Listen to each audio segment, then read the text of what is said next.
नमस्कार, जय जोहार। छत्तीसगढ़ न्यूज में आपका बहुत बहुत स्वागत है। चलिए देखते हैं आज की 25 फटाफट काम की और महत्वपूर्ण बड़ी खबरों को। पर इससे पहले आप वीडियो को कहां से देख रही हैं, कमेंट में बताना बिल्कुल ना भूलें।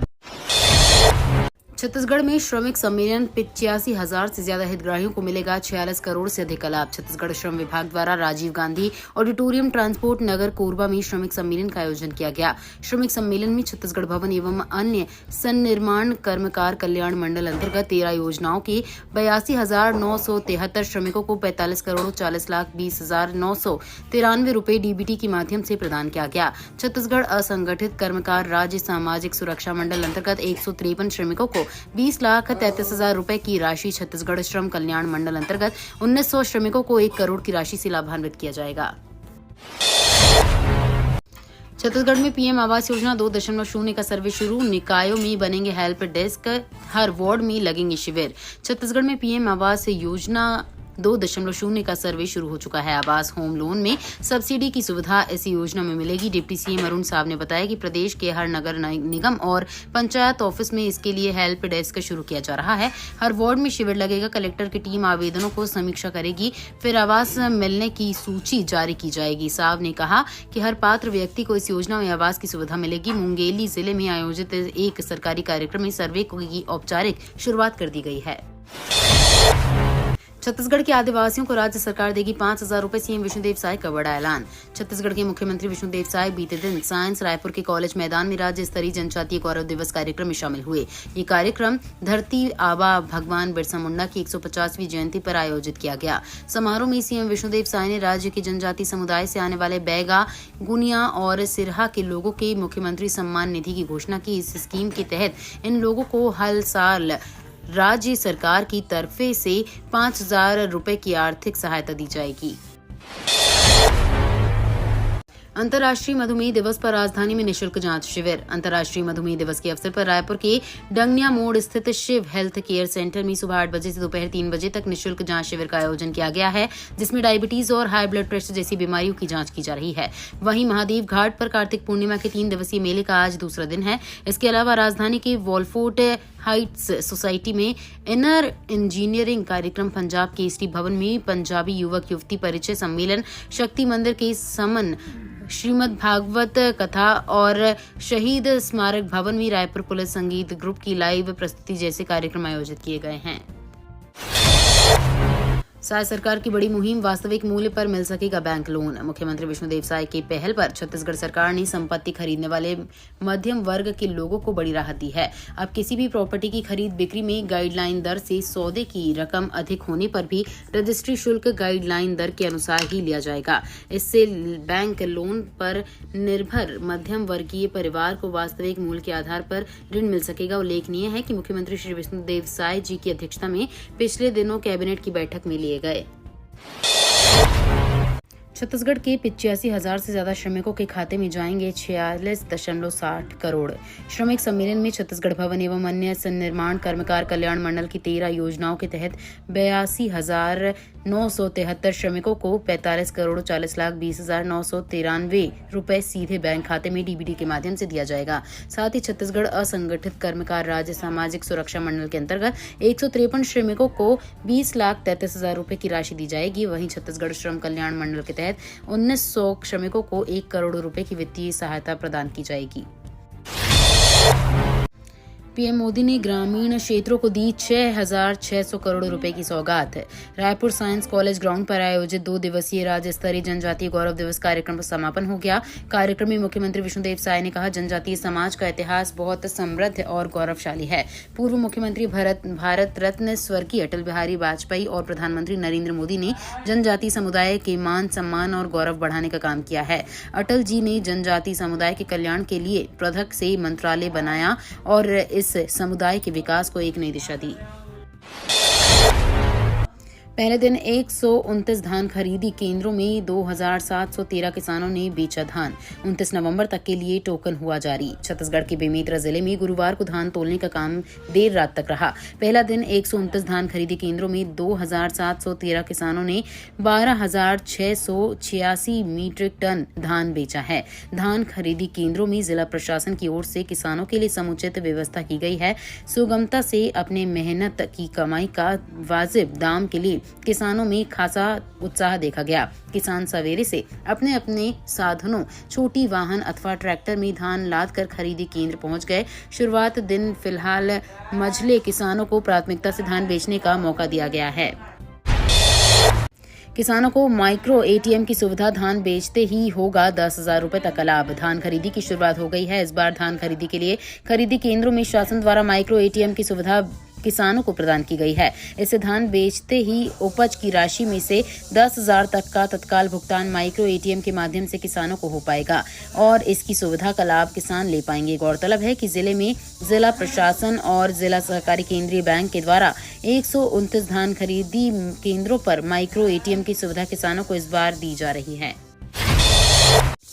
छत्तीसगढ़ में प्रॉपर्टी रजिस्ट्री का नया नियम लागू। अधिक रेट पर सौदा हुआ तो भी रजिस्ट्री शुल्क गाइडलाइन दर पर ही लगेगा। छत्तीसगढ़ सरकार ने संपत्ति खरीदने पर लगने वाले रजिस्ट्री शुल्क को लेकर नया नियम जारी किया है। अब किसी भी प्रॉपर्टी की खरीदी बिक्री में गाइडलाइन दर से सौदे की रकम अधिक होने पर भी रजिस्ट्री शुल्क गाइडलाइन दर के अनुसार ही लिया जाएगा। सरकार का दावा है कि इससे बैंक लोन पर निर्भर मध्यम वर्गीय परिवार को वास्तविक मूल्य के आधार पर ऋण मिल सकेगा। सोयाबीन किसानों को राहत, केंद्र सरकार ने नमी के मायनों में दी ढाल। सोयाबीन किसानों की समस्याओं को ध्यान में रखते हुए कृषि मंत्रालय ने खरीद 2024 से 25 सत्र के लिए मूल्य समर्थन योजना के तहत सोयाबीन खरीद के नमी मानकों में छूट की घोषणा की है। इस निर्णय के तहत अब 12% की निर्धारित सीमा के बजाय 15% तक की नमी वाली सोयाबीन की खरीद की जाएगी, जिससे गुणवत्ता संबंधी समस्याओं के कारण किसानों को नुकसान न उठाना पड़े। कृषक जगत को प्राप्त जानकारी के अनुसार ये निर्णय कृषि मंत्री की स्वीकृति से लिया गया है और इसका उद्देश्य उन सोयाबीन उत्पादकों को राहत प्रदान करना है। दाल कारोबारियों के लिए सरकार के नए निर्देश, जिला स्तर पर सख्त निगरानी की जाएगी। भारत सरकार के उपभोक्ता मामले, खाद्य एवं सार्वजनिक वितरण मंत्रालय नई दिल्ली द्वारा दाल के व्यापारियों, मिलर्स, डीलर्स, ट्रेडर्स, स्टॉकिस्ट, आयातक को लेकर निर्देश जारी किए गए हैं। जिला स्तर पर इन निर्देशों के प्रभावी क्रियान्वयन हेतु प्रशासनिक कार्यवाही तेज कर दी गई है। खाद्य अधिकारी ने बताया कि दाल कारोबारियों को निर्देश दिया गया है कि उन्हें तत्काल पंजीकरण कराना होगा। साथ ही अपने स्टॉक की नियमित घोषणा उपभोक्ता मामले विभाग की पोर्टल FCAINFOWEB.nic.in@PSP पर दर्ज करानी होगी। छत्तीसगढ़ के कर्मचारियों को केंद्र के समान डीए और एरियर्स की मांग, मुख्य सचिव को लिखा पत्र। प्रदेश में एक बार फिर डीए और एरियर्स राशि की मांग जोर पकड़ने लगी है। इस बार छत्तीसगढ़ कर्मचारी अधिकारी फेडरेशन ने मध्य प्रदेश पुनर्गठन अधिनियम 2000 की धारा 68 के प्रावधान अनुसार छत्तीसगढ़ के कर्मचारियों को भी डीए एरियर्स भुगतान करने की मांग उठाई है। इसके लिए मुख्य सचिव को पत्र भी लिखा गया है। फेडरेशन के संयोजक कमल वर्मा व सचिव राजेश चटर्जी ने बताया कि मोदी की गारंटी के बाद भी देय तिथि से महंगाई भत्ता नहीं दिए जाने से कर्मचारियों को लगातार हो रहे आर्थिक नुकसान को मुख्य सचिव को पत्र लिखा गया है। सब्जी अनाज के दाम छू रहे आसमान, देश में सबसे महंगा राज्य बना छत्तीसगढ़। छत्तीसगढ़ में महंगाई को लेकर नया आंकड़ा जारी हुआ है। यहाँ लोगों को अपनी जरूरत की चीजें खरीदने के लिए ज्यादा जेबें ढीली करनी पड़ रही हैं। अक्टूबर के महीने में यहाँ मुद्रास्फीति की दर बाकी राज्यों और केंद्र शासित प्रदेशों से ज्यादा दर्ज की गई है, जो कि 8.8% थी। मुद्रास्फीति का ये आंकड़ा नेशनल स्टैटिस्टिकल ऑफिस ने जारी किया है। छत्तीसगढ़ में महंगाई का ये आंकड़ा ऐसे वक्त जारी हुआ है जब बीजेपी की सरकार को 1 साल होने जा रहा है। 62 दिन की रहेगी छुट्टी, स्कूल कॉलेज रहेंगे बंद। छत्तीसगढ़ हाईकोर्ट ने साल 2025 का कैलेंडर जारी कर दिया है। इसमें देश प्रदेश में मनाए जाने वाले तीज त्योहारों के लिए 26 दिनों की छुट्टियों के अलावा 26 दिनों का ग्रीष्मकालीन और 10 दिनों का शीतकालीन अवकाश शामिल है। इसके अलावा रविवार और महीने के दूसरे और तीसरे शनिवार को उच्च न्यायालय और रजिस्ट्री बंद रहेंगे। 2025 कैलेंडर के अनुसार ग्रीष्म अवकाश के कारण छत्तीसगढ़ हाईकोर्ट 12 मई 2025 से 6 जून 2025 तक बंद रहेगा, लेकिन इस दौरान रजिस्ट्री खुली रहेगी। छत्तीसगढ़ की 14 स्वास्थ्य संस्थाओं को मिला NQAS सर्टिफिकेशन। स्वास्थ्य मंत्री ने कही बात। प्रदेश में स्वास्थ्य सेवाओं का विस्तार को लेकर लगातार बेहतर प्रयासों का सिलसिला जारी है। इसी कड़ी में राजधानी रायपुर के सिलियारी स्वास्थ्य केंद्र को राष्ट्रीय स्तर की मानक का उच्चतम अंक प्राप्त हुआ है। जिले को स्वास्थ्य के क्षेत्र में एक और उपलब्धि प्राप्त हुई है, जो स्वास्थ्य की दिशा में सुधार को दर्शाता है। बता दें कि छत्तीसगढ़ के 14 शासकीय अस्पतालों को केंद्रीय स्वास्थ्य एवं परिवार कल्याण मंत्रालय द्वारा राष्ट्रीय गुणवत्ता आश्वासन मानक प्रमाण पत्र प्रदान किया गया है। छत्तीसगढ़ में पुलिस भर्ती प्रक्रिया शुरू। इन जिलों के 67,000 अभ्यर्थी लेंगे भाग। धमतरी में पुलिस आरक्षक भर्ती की प्रक्रिया आज से शुरू हो गई है। इस भर्ती में पुलिस आरक्षक के 102 पदों के लिए अभ्यर्थी अपनी क्षमता का प्रदर्शन करेंगे। धमतरी, गरियाबंद, महासमुंद, सारंगढ़, भिलाईगढ़ जिलों के लगभग 67,000 अभ्यर्थी इस भर्ती में भाग लेंगे। भर्ती प्रक्रिया 1 महीने तक चलेगी, जिसमें पुलिस ग्राउंड रुद्री में 24 काउंटर बनाए गए हैं, जहां दस्तावेज की जांच और अभ्यर्थी की फिटनेस टेस्ट की जाएगी। छत्तीसगढ़ में सरकारी चावल से चल रहा ईसाई मिशनरियों का मतांतरण कारोबार। छत्तीसगढ़ में प्रधानमंत्री नरेंद्र मोदी की गरीबों के लिए बनाई गई प्रधानमंत्री गरीब कल्याण अन्न योजना और राज्य सरकार की अन्नपूर्णा योजना के तहत दिए जा रहे राशन के दुरुपयोग को लेकर गंभीर आरोप लगे हैं। रिपोर्ट्स के मुताबिक इन योजनाओं से गरीबों को वितरित किए जा रहे सरकारी चावल का ईसाई मिशनरियां मतांतरण के लिए दुरुपयोग कर रही है। जानकारी के मुताबिक मिशनरियों ने गरीब परिवारों से एक मुट्ठी चावल योजना के तहत अनाज इकट्ठा करना शुरू किया है। प्रत्येक परिवार से हर सदस्य प्रतिदिन 1 मुट्ठी चावल दान करता है। छत्तीसगढ़ के इस जिले में डेंगू का खतरा फिर बढ़ा, प्रशासन अलर्ट। छत्तीसगढ़ के बस्तर जिले में डेंगू ने एक बार फिर दस्तक दे दी है। बीते कुछ दिनों में जिले के कई वार्डों से 10 से अधिक डेंगू के मरीजों की पुष्टि हुई है। संतोषी वार्ड, वृंदावन कॉलोनी समेत अन्य क्षेत्रों में जांच के दौरान मरीज पाए गए हैं। डेंगू के बढ़ते मामलों को देखते हुए जिला प्रशासन सतर्क हो गया है। कलेक्टर ने स्वास्थ्य विभाग और नगर निगम प्रशासन को अलर्ट पर रहने के निर्देश दिए हैं। स्वास्थ्य विभाग की टीमें घर घर जाकर जाँच कर रही है। जानकारी से जनवरी से अब तक जिले में कुल 238 डेंगू के मामले सामने आ चुके हैं। बच्चों की दक्षता जांचने छत्तीसगढ़ के 3,420 स्कूलों में होगा परीक्षा। केंद्र सरकार करेगी मॉनिटरिंग। केंद्र शासन स्कूल शिक्षा मंत्रालय द्वारा छत्तीसगढ़ सहित सभी राज्यों के शासकीय और अशासकीय स्कूलों के कक्षा 3 से 9 तक के विद्यार्थियों की दक्षता को जांचने परखने राष्ट्रीय सर्वेक्षण 2024 परीक्षा का आयोजन 4 दिसंबर को किया जाएगा। राज्य शिक्षा सचिव सिद्धार्थ कोमल परदेशी ने हर स्तर पर व्यापक प्रशासनिक, प्रबंधकीय व अकादमिक तैयारी प्रारंभ करने के निर्देश दिए हैं, ताकि सभी विद्यार्थी पूर्व तैयारी कर स्वयं को भी परख सकें। छत्तीसगढ़ में शराब ऐप मनपसंद पर सियासी घमासान, छिड़ी की बहस। छत्तीसगढ़ में लॉन्च हुए शराब ऐप मनपसंद को लेकर राजनीति गर्मा गई है। राज्य के आबकारी विभाग ने ये ऐप लॉन्च किया है, जिससे शराब उपभोक्ता आसानी से दुकानों में उपलब्ध ब्रांड, कीमत और शराब की उपलब्धता की जानकारी प्राप्त कर सकते हैं। इसके अलावा ग्राहक ऐप के जरिए अपनी पसंद का ब्रांड बुक भी कर सकते हैं। इस ऐप को लेकर विपक्ष और सत्ता पक्ष के बीच तीखी बहस छिड़ी हुई है। पूर्व मुख्यमंत्री भूपेश बघेल ने इस कदम पर कटाक्ष करते हुए कहा कि बीजेपी अब स्कूल बंद स्कॉच शुरू की नीति पर चल रही है। अजय चंद्राकर ने भूपेश बघेल से कहा, टेस्टोस्टेरोन टेस्ट कराएं। शराब ऐप पर सियासी बयानबाजी तेज। छत्तीसगढ़ में शराब के सरकारी ऐप मनपसंद के लॉन्च के बाद से सियासी बयानबाजी तेज हो गई है। इस ऐप को लेकर पूर्व मंत्री अजय चंद्राकर और पूर्व मुख्यमंत्री भूपेश बघेल के बीच सोशल मीडिया पर जंग छिड़ गई है।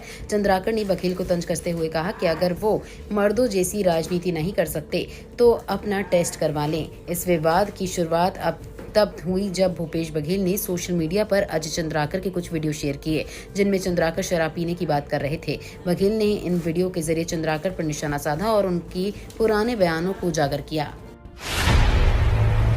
सिम्स सुपर स्पेशलिटी में विभागवार तय हुई ओपीडी व सर्जरी, धीरे धीरे बढ़ रही मरीजों की संख्या। सिम्स सुपर स्पेशलिटी में वर्तमान में यूरोलॉजी, न्यूरोलॉजी, जनरल मेडिसिन और श्वसन रोग ओपीडी का संचालन किया जा रहा है। इन ओपीडी की चिकित्सकों के हिसाब से दिन तय कर दिया गया है। अब यूरोलॉजी की ओपीडी सप्ताह में मंगलवार, बुधवार, शुक्रवार और शनिवार को लगेगी। सिम्स सुपर स्पेशलिटी में वार्ड और ओटी तैयार नहीं हो सका है, इस पर काम चल रहा है। ऐसे में वर्तमान में सर्जरी की आवश्यकता वाले मरीजों का चयन किया जा रहा है और सर्जरी की तय दिन के हिसाब से इनकी सर्जरी सिम्स में किया जा रहा है। यूजीसी का नया नियम, अब एसोसिएट प्रोफेसर बनने के लिए पीएचडी अनिवार्य, आदेश जारी। छत्तीसगढ़ स्वामी विवेकानंद तकनीकी विश्वविद्यालय में फार्मेसी डिपार्टमेंट की बोर्ड ऑफ स्टडी की बैठक हुई। इसमें सिलेबस अपडेशन पर चर्चा की गई। वहीं एसोसिएट प्रोफेसर बनने के लिए यूजीसी के नए नियम भी समझाए गए। विवि प्रशासन ने बताया कि पहले जहां फार्मेसी काउंसिल ऑफ इंडिया के नियम से एसोसिएट प्रोफेसर बनने पीएचडी का नियम नहीं था, वहीं अब ये अनिवार्य किया जा रहा है। भारत आएगी चैंपियंस ट्रॉफी, आईसीसी ने जारी किया नया शेड्यूल। आईसीसी ने चैंपियंस ट्रॉफी 2025 से पहले ट्रॉफी टूर जारी कर दिया है। भारतीय क्रिकेट कंट्रोल बोर्ड की आपत्ति के बाद चैंपियंस ट्रॉफी पीओके में नहीं जाएगी। अब आईसीसी ने ट्रॉफी टूर का नया शेड्यूल जारी किया है। ट्रॉफी गणतंत्र दिवस के मौके पर 26 जनवरी को भारत में ही रहेगी। चैंपियंस ट्रॉफी का टूर पाकिस्तान में आज से 25 नवंबर तक चलेगा। इसके बाद अन्य देशों में इसका टूर होगा। ये तो थी आज की बड़ी खबरें। अगर आपको न्यूज पसंद आई हो तो वीडियो को लाइक और शेयर करना बिल्कुल ना भूलें। धन्यवाद।